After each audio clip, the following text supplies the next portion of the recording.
এই লাল তার আর এই কালো তার ছিল স্টার্টিং এর প্রান্ত। টিকটকের রোটেশন ছিল এই দিকে, এখন কিন্তু রোটেশন হচ্ছে এই দিকে। সিঙ্গেল ফেজ মোটরে সাধারণত দুইটা কয়েল থাকে, একটা স্টার্টিং কয়েল, একটা রানিং কয়েল। এখন প্রথম হলুদ দুইটা পয়েন্ট ধরলাম, এটা রেজিস্ট্যান্স দেখাচ্ছে।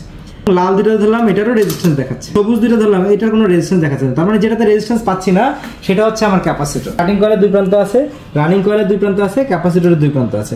দেখতে পাচ্ছেন একটা single phase motor. Single phase motor নিয়ে যাদের প্যারেশানি আছে, যারা বুঝতে পারে না সিঙ্গেল ফেজ মোটর কানেকশন কিভাবে করব, তারা আশা করি এই ভিডিও দেখলে একদম 100% কনফার্ম হয়ে যাবেন কিভাবে কানেকশন করতে হবে। সিঙ্গেল ফেজ মোটরে সাধারণত দুইটা কয়েল থাকে, একটা স্টার্টিং কয়েল, একটা রানিং কয়েল। আর খুব সাধারণ বিষয়, একটা মিটার বা মাল্টিমিটার থাকলে এই কয়েল বের করাটা আপনার কাছে একদম সহজ হয়ে যাবে। সাধারণত সিঙ্গেল ফেজ মোটর থেকে যে কোনো ভাবে 6টা প্রান্ত বেরোবে। স্টার্টিং কয়েলের দুই প্রান্ত, রানিং কয়েলের দুই প্রান্ত, আর ক্যাপাসিটর থাকে। সিঙ্গেল ফেজ মোটরকে চালানোর জন্য ক্যাপাসিটর থাকে, ক্যাপাসিটরের দুই প্রান্ত থাকে। ভালো করে লক্ষ্য করে দেখেন, এখানে স্টার্টিং কয়েলের দুই প্রান্ত আছে, রানিং কয়েলের দুই প্রান্ত আছে, ক্যাপাসিটরের দুই প্রান্ত আছে। এখন আমি সংযোগ কিভাবে দেবো? মূল কথা হচ্ছে স্টার্টিং কয়েল, রানিং কয়েল আপনাকে খুঁজে বের করতে হবে, ক্যাপাসিটরের দুই প্রান্ত খুঁজে বের করতে হবে।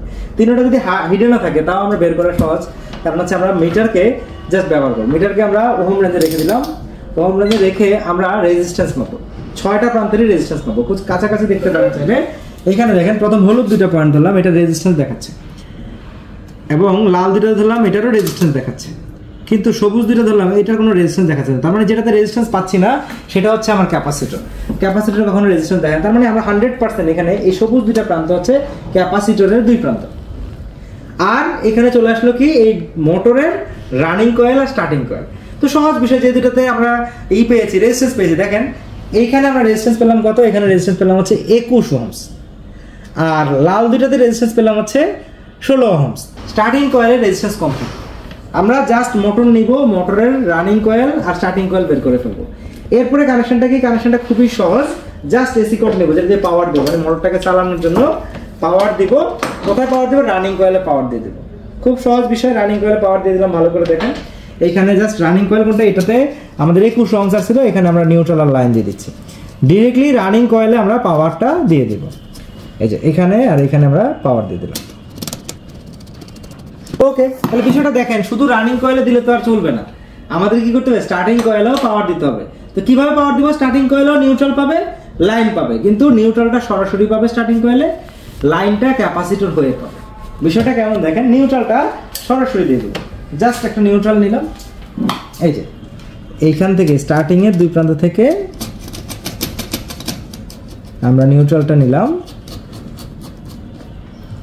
নিয়ে আমরা রানিং এর দুই প্রান্ত থেকে নিউট্রালটা নিলাম, নিয়ে স্টার্টিং এর যে কোনো এক প্রান্তে নিউট্রালটা দিয়ে দিব।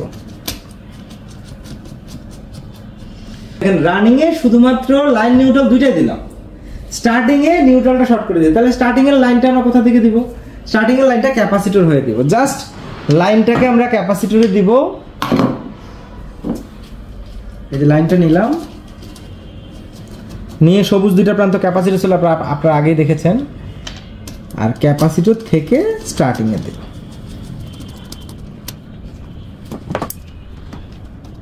এই যে আমরা ক্যাপাসিটর থেকে স্টার্টিং কয়েলে পাওয়ারটা দিয়ে দিলাম, শেষ। এখানে এলোমেলো ভাবার কিছু নাই, পুরো ড্রয়িংটা আপনারা এখানে দেখতে পাচ্ছেন, আমরা দিয়ে দিব। পুরো ড্রয়িংটা কমেন্ট বক্সে দিয়ে দেওয়া হবে। এখানে দেখেন আমরা জাস্ট রানিং এ সরাসরি পাওয়ারটা দিলাম, আর ক্যাপাসিটর হয়ে স্টার্টিং এ পাওয়ার দিলাম। এইটুকু কাজ করেছি আমরা, কিন্তু পাওয়ার দেওয়া মাত্র মোটর আমাদের ঘুরছে। আমরা দেখেন মোটরটা আমাদের রোটেশনটা এখন আপাতত রিভার্স রোটেশন আছে, মোটর কিন্তু ঘুরতেছে। এবং এই অবস্থায় আমরা জানি কিন্তু মোটর কন্ট্রোলিং এ আমাদের রোটেশন চেঞ্জ করতে হয়। এখন তো রিভার্সে ঘুরছে, ভালো করে দেখেন, এখন কিন্তু রোটেশনটা এই দিকে। তো এই অবস্থায় যদি রোটেশন এই দিকে নিয়ে আসতে চাই, তাহলে কি করতে হবে? আমরা কিভাবে একটা সিঙ্গেল ফেজ মোটরের রোটেশন চেঞ্জ করতে পারবো? তাহলে কি করবো? আমরা শুধু স্টার্টিং এর দুইটা মাথা চেঞ্জ করে দেব। ভালো করে একটু কাছে থেকে দেখেন, স্টার্টিং ছিল এই দুইটা মাথা, এই লাল তার আর এই কালো তার ছিল স্টার্টিং এর প্রান্ত। এই কালোর জায়গায় দিব লালটা, লালের জায়গায় দিব কালোটা। জাস্ট কি করব? এখান থেকে আমরা কালোটা খুলে ফেললাম, কালোটা খুলে আমরা যেখানে লাল ছিল সেখানে সংযোগ দিয়ে দিলাম, আর লালটা যেখানে কালো ছিল সেখানে সংযোগ দিয়ে দিলাম। তো একটু আগে কিন্তু আপনার রোটেশন কোন দিকে ছিল? ভালো করে নজর করে দেখেন, একটু আগে রোটেশন ছিল এই দিকে, কিন্তু আমি যখন এখন চালাচ্ছি এখন কিন্তু রোটেশন হচ্ছে এই দিকে। তাহলে আমরা খুব সহজেই একটা সিঙ্গেল ফেজ মোটরের কানেকশন শিখে ফেললাম। আমার মনে হয় আপনারা ড্রয়িংটা পেয়ে গেছেন, ড্রয়িংটা পেয়ে যাবেন। এবং খুব পারফেক্টলি একটা সিঙ্গেল ফেজ মোটর কোনটা রানিং কয়েল, কোনটা স্টার্টিং কয়েল, কোনটা ক্যাপাসিটর খুব পারফেক্টলি বুঝতে পারবেন।